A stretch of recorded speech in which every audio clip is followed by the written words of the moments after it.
Start by grasping the top of the vessel package.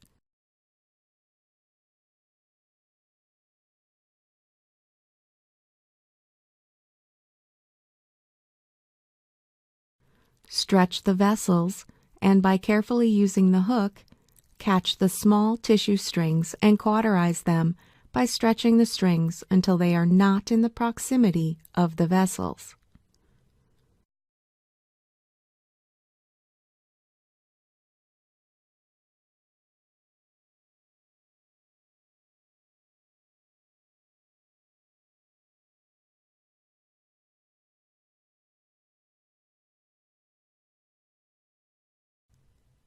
Try to avoid burn damage on the vessels at all times.